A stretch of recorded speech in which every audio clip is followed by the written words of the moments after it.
bakunzi b'urubuga Ikiyago ca Bose TV, mbanje kuramutsa amahoro y'Imana.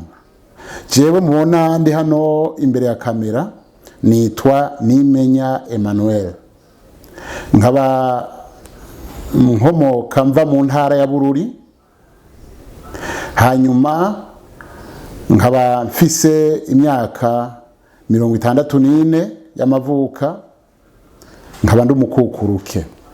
Nanje naho ndi umutama numvise akamo bateye abagomba kuza guhiganwa kuri televiziyo Ikiyago ca Bose, ni naco catumye nanje nza kugira ngo nze guhiganwa mu bandi nubwo n'umutama.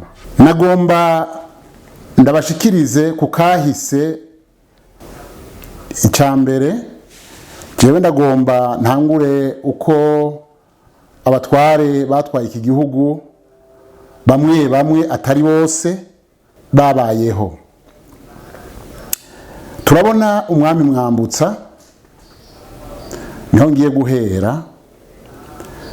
Uyu mwami Mwambutsa yavyaye umuhungu we Rwagasore.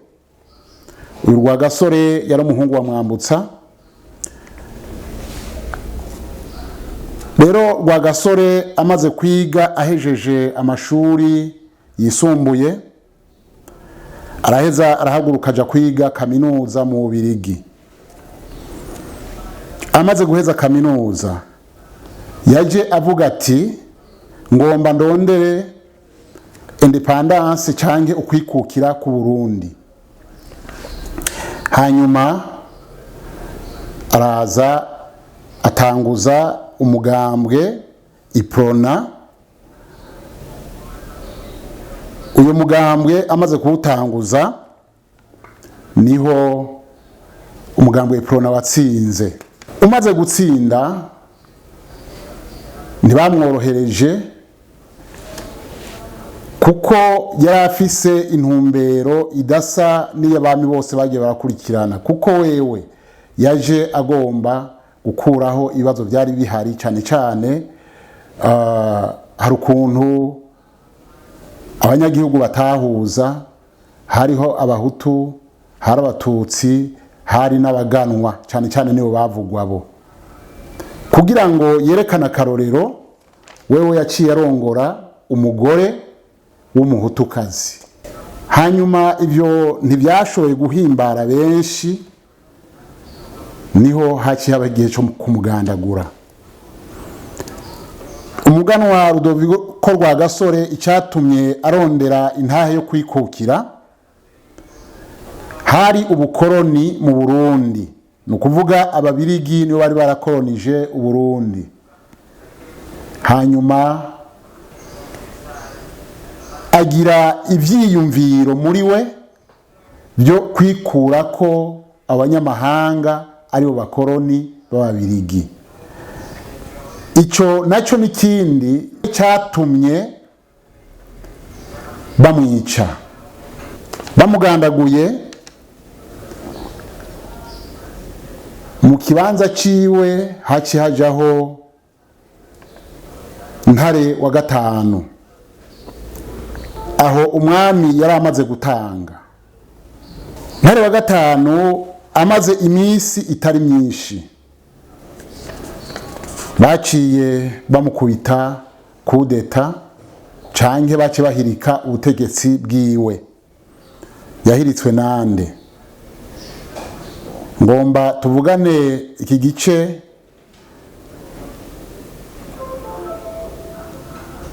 ca kabiri, ni ukuvuga igice igihugu c'u Burundi catwawe n'abaperezida, ni ukuvuga hari mu marepublike cyangwa mu marepubulika.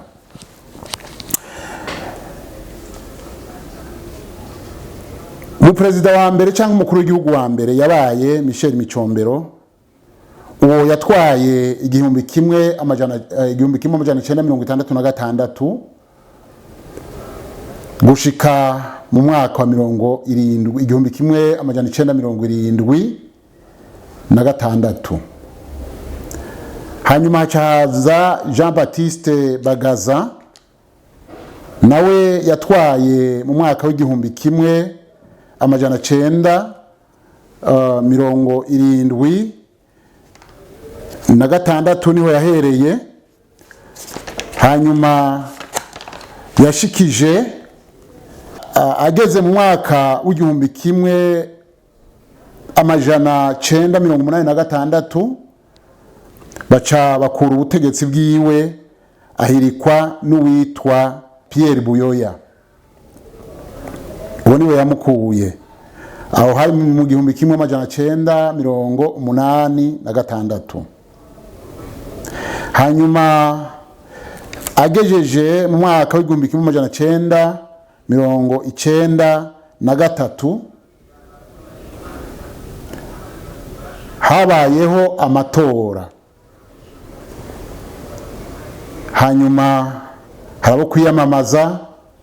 Hamaze kuba kwiyamamaza, Melchior Ndadaye atsinda amatora, yatsinze Iprona, nukuvuga Melchior Ndadaye umugambi we wari Frodebu. Ntibyatevye, Melchior Ndadaye yatwaye amezi 3 atarenga. Baraheza bamugandagura mu mwaka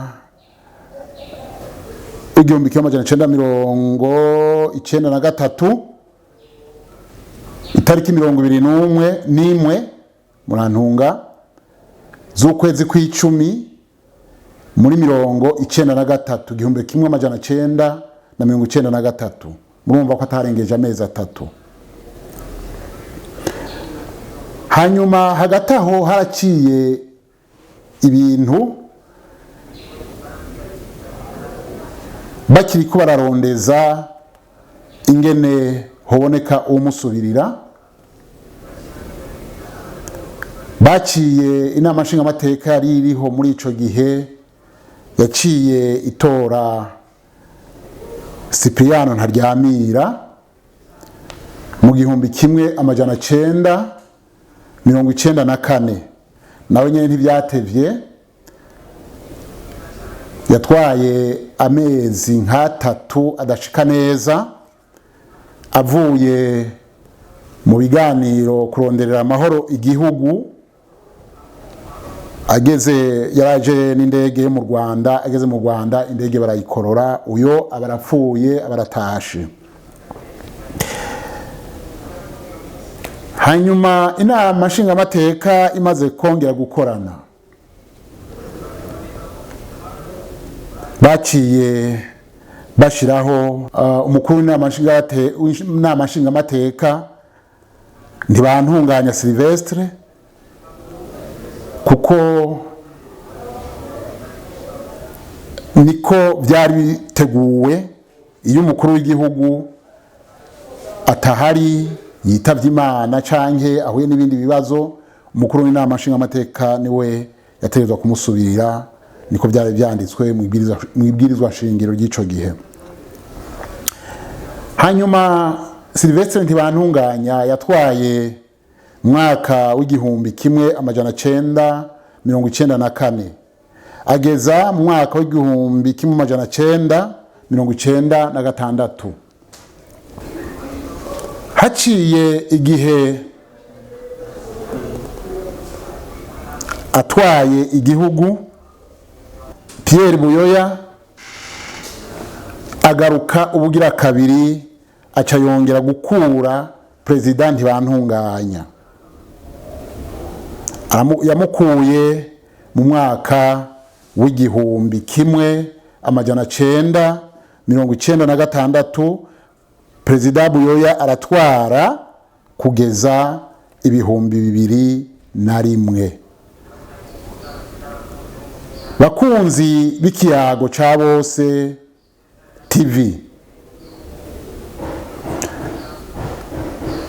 aha niho ngejeje ndababwira akahise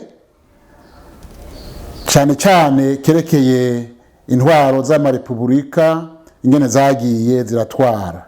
Ariko imbere yuko nsozera, nagomba mbanze ndababwire abaprezida bamwe bamwe aho bava. Michel Micombero yava mu Rutovu, Jean Baptiste Bagaza yava mu Rutovu, Melchior Ndadaye yava i Nyabihanga Imwaro, Cypriano Ntaryamira yava i Mageyo muri Bujumbura Rirare, Ntibantunganya yava i Gitega, Pierre Buyoya yarasuye kwiyongera yava i Bururi mu Rutovu. Mugire amahoro y'Imana.